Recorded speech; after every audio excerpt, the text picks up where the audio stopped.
وایستا د جبین خال وشو کمال وشو ستا د جبین خال وشو کمال وشو دا خو غټ جنجال وشو کمال وشو او هجر کې دې نمرما هجر کې دې مړ نشم نمرما دا دې پورا کال وشو کمال وشو مننه هجر کې دې مړ نشم نمرما دا دې پورا کال وشو کمال وشو او منظر صاحب شعر دی وایي نن جوړښت جماعت کې د قرات کې دو پروفیسر صاحب وایي نن جوړښت جماعت کې د قرات کې دو بحث په سلطان وشو کمال وشو مننه وایي نن جوړښت جماعت کې د قرات کې دو بحث په سلطان وشو کمال وشو او نن یې اثر غلې په کوڅه تیر شو نن یې اثر غلې په کوڅه تیر شو چغې وایي کمال وشو کمال وشو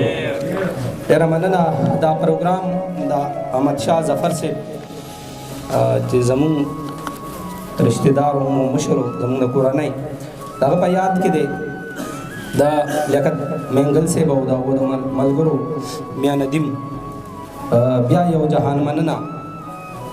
چې داسې تیر ادیبان چې د وخت په تیارو کې ورک دي د هغو کتاب نه دی راغلی د هغو په نوم باندې دا پروګرام بیا یو ځل د هغوی نوم را ژوندی کول دي د هغوی یو غزل دی وایي ما په مزارونو ستا دپاره شمې بلې کړې ما په مزارونو ستا دپاره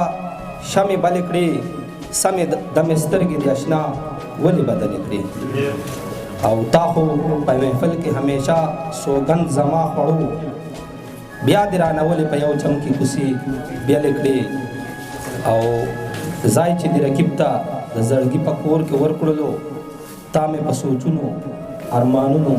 اوبه تلې کړې او اتش صاحب ظفر صاحب شعر دی وایي تا چې د پارسا مینې په سپین جبینده کېښودو څه ګناه مې وکړه چې تا جوړې هلې ځلې کړې او پوه یې چې ظفر د رقیبانو پروا نه لري هسې دې رقیب سره بې ځایه یاره تلې کړې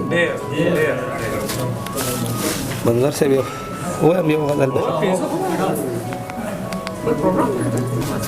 مننه وایي یا دوستانو دا په کوم مدار کې ورک شم یا دوستانو دا په کوم مدار کې ورک شم زه د ځان نه په دې نیمه لار کې ورک شم او ما خو ځان لره یو نوم پیدا کولو زه ځان وینمه بیخي په ښار کې ورک شم او یوه ورځ به سم آزاد شمه د غمه یوه ورځ به سم آزاد شمه د غمه یوه ورځ به د خانجي بیګار کې ورک شم او یو لحظه به دې د سترګو نه راتوی شم یوه ورځ به سم آزاد شمه د غمه یوه ورځ به د خانجي بیګار کې ورک شم او یو لحظه به دې د سترګو نه راتوی شم یو لحظه به دې د سترګو نه راتوی شم پس له دې به دې د زړه غبار کې ورک شم او د پرهار له درد چې مرمه مرمه له پرهار له درد چې مرمه ساقي جانه د پیالې خمار کې ورک شم او وخت مې داسې اندامونه ریجوي چې پروفیسر صاحب وخت مې داسې اندامونه ریجوي چې آخري به په کلار کې ورک شم او له ناصر واز مو لواسه نا واز یم نور لړزولې د مطرب اے مطربا د رباب پتھار کې ورک شم او رقیبانو مې صحرا د یاد کړي رقیبانو مې صحرا د یاد کړي د دوستانو نه اکثر پشمار کې ورک شم او دا اثر د چافن که زما فن دی ښه فنکار یما په هر کردار کې ورک شم ډېره